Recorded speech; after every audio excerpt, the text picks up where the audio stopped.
तो question number 6 जो है आपका, क्वेश्चन नंबर 6 में क्या है? क्वेश्चन नंबर 6 का पेज नंबर कौन सा है? आई थिंक पेज नंबर 36 पे है, इलेक्ट्रोस्टैटिक्स का पेज नंबर 36 पे क्वेश्चन नंबर 6 है। Two conducting spheres of radius radii A and B are separated by large distance, the capacity of the system between the point A and B. Okay, हमें क्या करना है? Capacitance of system find करना है। और क्या बोला है कि दो आपके यहाँ पे क्या है? ओके, हाँ, दो स्पीयर्स है, एक स्पीयर यहाँ पे तो दूसरा स्पीयर बहुत दूर है, उनके बीच का जो डिस्टेंस है वो ज्यादा है। ओके, और ये कैपेसिटर बना रहे हैं। ये एक स्पीयर है यहाँ पे और दूसरा स्पीयर यहाँ पे है। इसका रेडियस ए है, इसका रेडियस बी है। ओके, और ये दोनों क्या बोल रहे हैं कि कैपेसिटर बना रहा है। तो डेफिनेटली कैपेसिटर बनता है तो क्या होता है, इधर अगर जितना चार्ज है, इधर प्लस क्यू का चार्ज है, इधर क्या होना चाहिए? माइनस क्यू का चार्ज होना चाहिए। ओके, तो कैपेसिटर बनने का सबसे पहला रीजन क्या होता है? सबसे पहला अजम्पशन क्या होना होता है कि इस पे जितना चार्ज है उसका सेम अपोजिट चार्ज उस पे होना चाहिए। ओके, अभी देखो, अभी इनके बीच का अगर यहाँ पे एक पॉइंट यहाँ पे है ये और दूसरा पॉइंट इतना दूर पे है, तो इनके बीच का पोटेंशियल डिफरेंस क्या होगा? मान के चलो इसका V1 है, इसका V2 है, तो V इक्वल्स टू क्या होगा? V1 minus V2। ओके, अभी देखो, ये तो हमने लिख दिया कि V1 माइनस V2 होगा।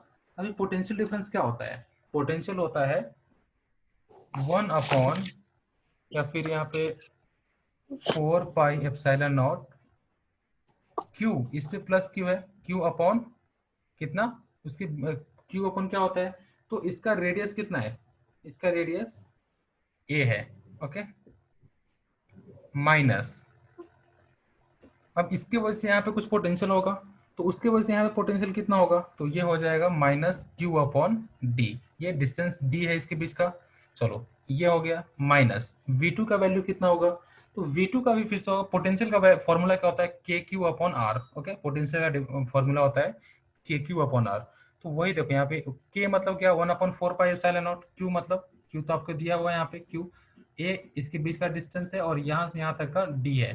तो डी बेसिकली बहुत बड़ा है, तो फाइनली हम लोग क्या करेंगे? डी को हम लोग 0 मान लेंगे। ओके, चलो, अभी इस मतलब 0 मानेंगे वो कब होता है मैं बाद में बता दूंगा आपको। अभी देखो, माइनस, बीच में माइनस का साइन है, माइनस क्या होगा? फिर से 1/4 पाई एप्सिलॉन नॉट, और अंदर में क्या होगा? Minus Q upon B, minus Q upon B plus Q upon इसके बीच का डिस्टेंस मान के चलो डी है, तो मैं डी लिख देता हूँ। ओके, अभी देखो, अभी जब इसको आप सॉल्व करोगे तो फाइनली आपको क्यू का वैल्यू क्या, क्यू का वैल्यू क्या मिल रहा है? ये देखो, टोटल जब, okay, Q equals to C into V होता है। Okay, Q equals to C into V, तो सी इक्वल्स टू क्या होता है? C equals to Q upon V. हमारे पास ये v का वैल्यू है। ओके, q का, ओके, अभी देखो v का वैल्यू हमारे पास है, q तो सारे में है, तो ओके, तो यहाँ से c का वैल्यू क्या हो जाएगा? तो यहाँ से c का वैल्यू आएगा, अगर इसको सॉल्व करते हो प्रॉपरली थोड़ा सा, तो 4 pi epsilon not upon 1/a plus 1/b minus 2/d। इसको सॉल्व करने के बाद ये आने वाला है 4 pi epsilon not upon 1/a plus 1/b minus 2/c। अभी देखो डी बहुत बड़ा है, तो बड़ा है मतलब क्या, मैं उसको इन्फिनिटी मान लेता हूँ, और 1/इन्फिनिटी कितना होता है? 2/इन्फिनिटी 0 होता है। तो finally C is approximately equal to किसके? तो 4 pi epsilon not upon 1/a plus 1/b। तो ये ऑप्शन कौन सा करेक्ट है आपका? आई थिंक क्वेश्चन, ये ए ऑप्शन यहाँ पे करेक्ट आता है। क्वेश्चन नंबर 6 का ए ऑप्शन करेक्ट है। ठीक है, हमने क्या किया, यहाँ पे दो चार्जेस है जिसके बीच में बहुत ज्यादा डिफरेंस है, डिस्टेंस है, तो मैं उसको इन्फिनिटी मान लेता हूँ। तो 1/इन्फिनिटी कितना होता है? 0। तो इसका वैल्यू यहाँ पे हमारा 0 हो जाता है। ओके, ओके, तो क्वेश्चन नंबर 7 में क्या है? क्वेश्चन नंबर 7 में है, in an isolated parallel plate capacitor of capacitance C. कोई कैपेसिटर है पैरेलल प्लेट जिसका कैपेसिटेंस कितना है? सी है। The four surfaces have charges Q1, Q2, Q3 and Q4। Okay, चार डिफरेंट, जैसे ये देखो, मान चलो यहाँ पे ये कैपेसिटर दिया हुआ है, उन्होंने डायग्राम में ऐसा दिया है कुछ, ये कैपेसिटर है, इस पे Q1, Q2, Q3, Q4, ऐसे यहाँ पे चार्ज यहाँ पे क्या डिस्ट्रीब्यूटेड है। Okay, the potential difference between the plate is, इसके बीच का पोटेंशियल डिफरेंस कितना होगा। अभी देखो, आपने कैपेसिटर में क्या पढ़ा है कि इसके जो सामने वाला जो प्लेट है ना, इस पे जितना चार्ज हुआ इसका अपोजिट चार्ज यहाँ पे होता है। इसका मतलब क्या, मान चलो Q2 है, किसके इक्वल हो जाएगा, -Q3 के। क्योंकि हमने कॉन्सेप्ट कैपेसिटर मतलब हमने उसमें डेफिनेशन में हमने क्या देखा था कि इसका चार्ज और इसका चार्ज इक्वल एंड अपोजिट होना चाहिए। ओके, तो Q2 इक्वल्स टू -Q3 हो गया। अभी देखो, अभी यहाँ पे C, इसका कैपेसिटेंस कितना दिया है हमारे पास, कैपेसिटेंस तो हमारे पहले से दिया हुआ है यहाँ पे। ओके, C है, तो इसका पोटेंशियल क्या होगा, तो V equals to Q2 upon C। Okay, और सेम पोटेंशियल तो सेम होने वाला है, तो V इक्वल्स टू क्या होगा, -Q3 अपॉन C। अभी ये इसका इसके वजह से potential V equals to Q2 upon C, इसका कितना है, -Q3 अपॉन C। अभी दोनों को ऐड कर दो, तो 2V इक्वल्स टू क्या होगा, Q2 minus Q3 upon C। तो V इक्वल्स टू क्या होगा, Q2 minus Q3 upon 2C।